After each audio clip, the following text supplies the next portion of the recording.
안녕하세요. 글로벌 리스크 체계 조이준입니다. 오늘은 근원적으로 트럼프 대통령이 앞으로 계속 이 관세를 끌고 갈 수 있을지에 대해서 한번 알아보겠습니다. 지금까지 트럼프 대통령이 이 관세를 전 세계에 부과하고 이런 것들이 계속 있어 왔는데요. 우리가 그런 가운데 하나 잊어버리고 있는 게 있습니다. 바로 트럼프 관세는 합법적인가? 라는 근원적인 물음인데요. 물론 트럼프 대통령이요, 이 관세에 대해서 워낙 큰 칼을 휘두르고 있고 거기에 대해서 몇 차례 법적인 소송이 있었지만 다 트럼프 대통령이 이겼습니다. 아무래도 트럼프 대통령이 이길 가능성이 높겠죠. 그렇지만 미국 언론들을 보면요, 여전히 그 암초는 남아 있습니다. 트럼프 대통령의 이 정가의 보도처럼 휘두르는 이 관세 문제가 트럼프 대통령의 권한만으로 할 수 있는 것인가? 그 헌법적인 물음에 대해서 이게 서플라이 체인 다이브라고 공급망 전문 매체가 트럼프 대통령의 관세 정책을 좌초시킬 수 있는 5가지의 핵심적인 사건 그리고 소송에 대해서 정리를 해놨는데요. 그걸 한번 알아볼 필요는 있을 것 같습니다. 이 5가지 케이스 중에 첫 번째가요, 미국의 와인 수입 업체들이 트럼프 행정부를 상대로 국제무역법원에 소송을 제기한 건데요. 이들은 트럼프 대통령이 국제비상경제권법에 정해진 대통령의 권한을 넘어섰다고 주장하고 있습니다. 국제비상경제권한법이라는 건요, 대통령이 이게 우리 안보에 문제가 있다, 그렇기 때문에 비상적인 경제 권한을 써야 된다라고 하면서 특정한 걸 하는 걸 말합니다. 이걸 통해서 제재도 하고요, 관세도 부과하고 하는 건데 트럼프 대통령처럼 이걸 모든 국가에 부과할 수 있는지가 문제인 거죠. 세금은 사실은 의회에 달린 겁니다. 우리나라도 세금은 국회의 통과에 따라서 부과하잖아요. 대통령이 행정명령으로 할 수 있는 게 아닙니다. 근데 트럼프 대통령은 이 관세를 본인의 행정명령을 통해서 하고 있거든요. 그래서 이게 근본적으로 헌법적으로 문제가 있다라고 하는 게 이 와인 수입 업체들의 문제 제기거든요. 이 금방 말씀드린 거랑 똑같습니다. 의회의 동의도 없이 모든 나라로 상대로 관세를 부과하는 것은 위법이라는 겁니다. 이거는 대통령의 권한을 넘어서는 거고요. 이들은 이번 조치로 인해서 와인 수입 비용이 크게 오르고 사업 운영에도 차질이 있다면서 소송을 제기했습니다. 그리고 이 사건이 유명한 거는요, 비슷한 논리로 미국의 12개 주정부, 그러니까 주로 민주당이 정권을 잡고 있는 주정부죠. 주정부도 비슷한 내용으로 트럼프 행정부를 상대로 별도의 소송을 제기했는데요. 그러니까 법원은 두 소송이 사실상 같은 내용을 다루고 있다 보고 하나로 합쳐서 심리하기로 결정했습니다. 그래서 지난 5월에요, 잠시 트럼프 대통령의 관세 부과가 멈춘 적이 있는데 당시 국제무역법원 판사 3명으로 구성된 재판부가 대통령은 국제비상경제권한법을 모든 일괄적으로 부과할 권한이 없다라고 판정을 내립니다. 그래서 그때 당시에 잠깐 이 관세 부과가 멈췄는데요. 그러니까 트럼프 행정부가 곧바로 상급 법원인 연방 순회 항소법원에 항소했고, 해당 법원은 이 사건을 검토하는 동안 일시 금지 명령의 효력을 잠시 중단시켰습니다. 그러니까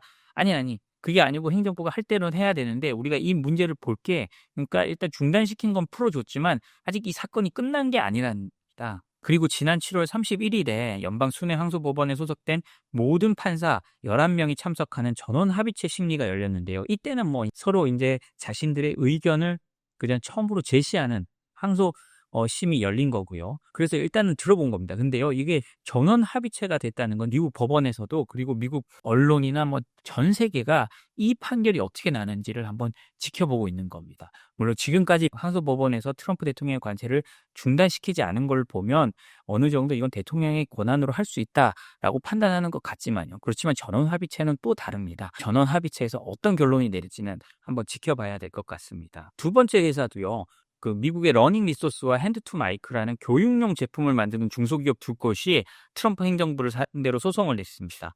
여기도요, 트럼프 대통령이 국제비상경제권한법을 잘못 적용해 관세를 부과했다고 주장했거든요.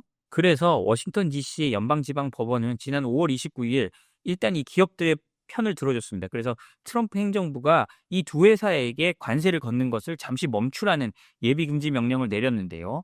그렇지만 똑같습니다. 이 상급 법원인 워싱턴 DC 연방순회 항소법원이 정부의 요청을 받아들여서 최종 판결이 나올 때까지는 금지 명령의 효력을 잠깐 중단하기로 하는 겁니다. 그러니까 일단 관세를 받고 이제 최종 판정을 한번 받아보자라고 하는 겁니다. 이것도 이 교육용 제품을 만드는 이 두 회사가 어떤 영향을 받느냐에 따라서 앞으로 좀 달라질 가능성이 높아질 것 같습니다. 또 아까 말했지만 여러 주정부가 했는데 그중에 가장 큰 주정부가 바로 캘리포니아 주정부인데요. 캘리포니아는 국가별로만 따져도 전 세계 한 7위 정도 되는 국가라고 하잖아요. 이 캘리포니아 주도 국제 비상경제권한법을 이렇게 한 게 위법하다. 모든 국가에 대해서 일괄적으로 적용하는 것은 말이 안 된다라고 하고 있고요. 그리고 이런 조치로 인해서 주 경제 전반에 중대한 악영향이 발생했고 관내 기업과 소비자들 또한 심각한 피해를 입었다고 주장을 했습니다. 캘리포니아는요, 이 소송을요, 연방 북부지방법원에 소송을 제기했는데 이 연방법원은요, 지난 6월 달에 이 사건에 대한 관할 건 우리에게 없다. 이거는 우리가 할 게 아니다라고 하고 소송을 각하하고 법원은 본 사건이 일반 연방 법원이 아닌 무역 관련 전문 재판기관인 국제무역법원에서 다뤄져야 된다고 판단했다고 합니다. 그러니까 이것도 지금 하고 있는 아까 말한 뭐 와인 소송업자들이나 이런 데서 하고 있는 법안과 합쳐져서 다 같이 해야 된다라고 판단하니까요. 캘리포니아 주는 이 각하 결정에 불복해서 상급 시민 제9순회 항소법원에 항소를 했다고 합니다. 현재는 이 항소심의 판단을 기다리고 있는데요. 이 제9순회 항소법원은요, 법원 중에서도 좀 캘리포니아 영향을 많이 받기 때문에 진보적인 항소법원으로 꼽힙니다. 그래서 이 항소법원에서 또 어떤 판단이 날지가 좀 기대가 되고 있고요. 또 여기서 좀 다른 판단이 나면 트럼프 대통령의 관세 정책은 또 한번 출렁거릴 수 있겠죠. 물론 아까도 말씀드렸듯이만 이 모든 관세 정책에 대한 다툼은 최종적으로 미 연방 대법원에서 이루어질 겁니다. 어찌됐든 여기서 캘리포니아에 관한 것도 지금 문제가 되고 있다라는 걸 알 수 있고요. 여기에 블랙피트 부족이라는 미국 원주민들도 소송을 걸었습니다. 이게 네 번째 중요한 소송인데요. 이들은 미국 정부와 국토안보부를 대상으로 소송을 제기했는데 이유가 뭐냐? 캐나다에서 들어오는 수입품에 대해서 관세를 부과하는 조치는 법적으로 문제가 있다는 겁니다. 왜 그러냐? 왜냐하면 미국이 예전에 원주민과 체결한 두 개의 조약을 어겼다는 건데요. 1794년의 제2조약, 1814년의 겐트 조약이라는 게 있는데 이때 미국 원주민들이 서로 또는 외국과 교역할 때 관세를 물리지 않도록 면제해주는 내용을 담고 있다고 합니다. 그러니까 우리 원주민들이 교역하는데 관세를 물리지 못하는 거야. 니들이 안 하겠다고 1700년대에 약속했지 않느냐라고 이 원주민들이 소송을 제기한 건데요. 여기에 대해서 몬태나 연방지방법원은요, 이 사건을 직접 심리하지 않기로 했다고 합니다. 이거 똑같습니다. 이거는 미국 국제무역법원에 가야 된다.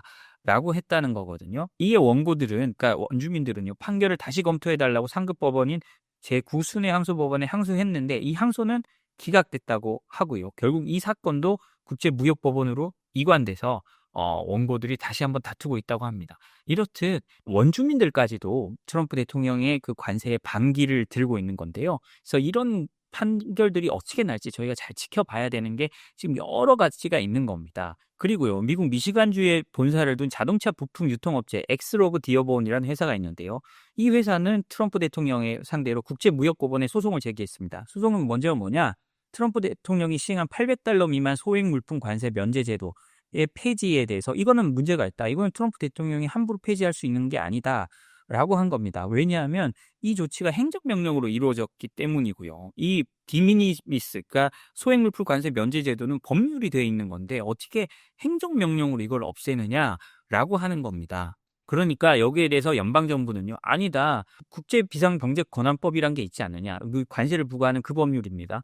이게 이 $800 미만 때문에 우리나라 안보가 위험해지고 우리 경제가 위험해지고 있기 때문에 트럼프 대통령이 여기에 근거해서 폐지한 거다라고 말을 한 겁니다. 그리고 트럼프 행정부는 다시 법원에 뭔가 요청서를 제출하는데요. 이 요청서는 뭐냐? 현재 논란이 되고 있는, 그러니까 와인 업계하고 이제 주정부들이 합쳐진 그 사건이 해결될 때까지 이 사건은 잠시 멈춰달라라고 요청했습니다. 이에 국제무역법원은 여기에 대한 요청을 받아들였다고 하거든요. 그래서 이 사건의 진행을 일시적으로 중단하기로 했다고 합니다. 왜냐? 이거는 소액 물품에 대한 관세 면제 제도를 폐지하는 것도 트럼프 대통령이 할 수 있는가에 대한 좀 별개의 문제다 보니까 나머지 앞에 말한 4개와 이게 약간 결이 다르잖아요. 그러니까 이 앞에 4개가 먼저 결정될 때까지 이 부분은 나중에 판정해 달라고 하니까 법원도 그럼 요건 나중에 해줄게 라고 받아들였다는 얘기입니다. 그러니까 앞으로 이 수개월 내에 내려질 이 법원의 판결은요, 트럼프 행정부의 정책 방향뿐만이 아니라 향후 어떤 대통령이든 경제 위기나 외교적 갈등 상황에서 무역 정책을 수단으로 활용할 수 있는 권한의 한계를 아마 명확히 하는 어떤 또 다른 이제 그 시금석이 될 그런 판결이 나올 것 같거든요. 그래서 이 부분들을 우리가 앞으로 좀 잘 살펴봐야 될 것 같습니다. 오늘 뭐 소식 많이 들으셨겠지만 트럼프 대통령이 중국에 대한 관세 부과를 또 다시 90일 연장하는 행정명령에 사인했거든요. 그러니까 중국과 좀 더 협상을 이어가면서 어떻게 할지 좀 보겠다는 건데요. 그러자 중국이 기다렸다는 듯이 미국 기업에 대한 수출 통제 중단과 유예를 발표했습니다. 그러니까 서로 이제 약간 짜고 치는, 서로 이제 봐주자라는 게 어느 정도 물밑에서 해결돼서 이제 그런 걸 하고 있는 것 같은데요. 트럼프 대통령의 얘기는 많이 말씀드렸으니까 중국 얘기를 한번 해보면요. 중국 상무부는 지난 4월에 실시했던 미국 기업 대상 수출 통제와 제재를 일부 중단하거나 유예한다고 발표했습니다. 이는 트럼프 대통령이 관세 휴전을 90일 연장한 직후에 공개됐는데요. 그만큼 이제 양측이 어느 정도 얘기가 됐던 거죠. 그래서 이 중국 상무부는요, 지난 4월 9일 발표된 미국 기업 12곳에 대한 이중용도 물자의 수출 통제는 즉시 중단했고, 같은 달 공지됐던 기업 16곳에 대한 수출 통제도 90일간 추가 유예를 했습니다. 상무부는요, 12일 오전 대변인 성명을 통해서 지난 4월 9일 발표됐던 12개 미국 기업 대상 이중용도 물자 수출 통제를 이날부터 중지한다고 밝혔습니다. 동시에 같은 달 4일 발표돼 이후 5월 미중 합의로 일시 중지됐던 미국 기업 16곳에 대한 수출 통제 조치는 다시 90일간 추가 유예하기로 했다고 설명을 했는데요. 그러니까 이 상무부는 아울러 지난 4월 4일과 9일에 미국 기업 17곳을 신뢰할 수 없는 기업으로 지정하고 미국 관련 거래, 신규 투자를 금지했던 제재 조치도 90일간 정지한다고 발표했습니다. 근데 여기서 우리가 중요하게 생각해야 될 건 이거를 아예 폐지한다는 게 아닙니다. 폐지한다는 게 아니고 중지시켜 놓은 거거든요. 미국이 마찬가지로 지금 중국에 대해서 유예시켜 놓고 있듯이 중국도 우리는 유예할 뿐이지 너희들한테 절대로 폐지한 게 아니다. 라고 말을 하는 겁니다. 이런 군수기업들이 여기들 대거 들어가 있는데요. 미국 군수기업이 대거 들어가 있는 거는 뭘 통제하겠다는 거냐? 미국 군수기업들이 원하는 건 대부분 히토류입니다. 왜냐하면 히토류가 있어야 무기를 만들 수 있거든요. 그래서 지금은 그러면 우리가 줄게. 니들이 90일 유예했으니까 우리가 이 히토류나 이 중요한 기술을 어느 정도는 줄 수 있어. 그러나 니들이 말을 안 들으면, 우리와 합의를 안 하면 중국인 우리도 미국을 괴롭힐 거야 라는 거를 여기서 명확하게 하고 있는 겁니다. 그러니까 서로 트럼프 대통령이 중국에 대한 관세 부과를 90일 이상 연장하면서요. 그러면 중국도 그럼 우리가 90일 동안 니들 무기 만들 수 있게 도와줄게.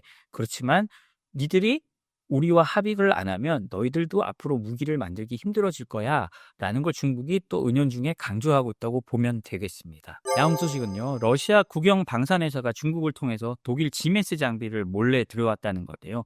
이게 언제 러시아가 어떻게 제재 회피를 하는지에 대한 아주 대표적인 사례라고 할 수 있습니다. 저희가 여지껏 전해드린 거랑 굉장히 비슷한 사례인데요. 군용 폭약을 생산하는 시베리아의 국영 방산업체가요. 중개회사를 통해 중국서 지멘스 장비를 도입했고요.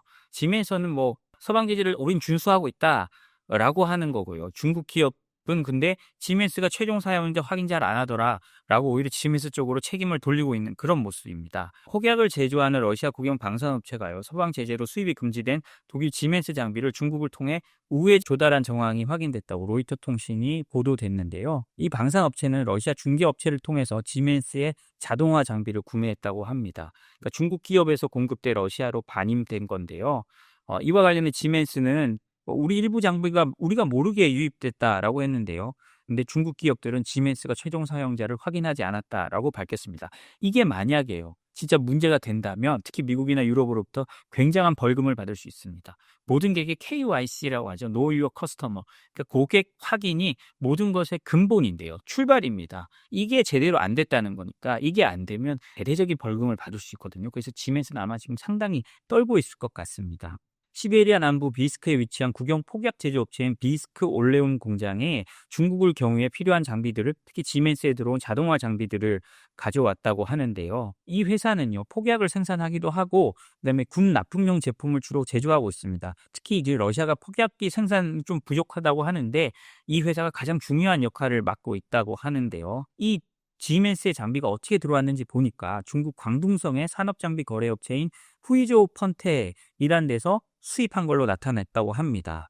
그 후이조 펀텍은 자사 웹사이트에 독일 지멘스를 파트너라고 소개하고 있기도 하고요.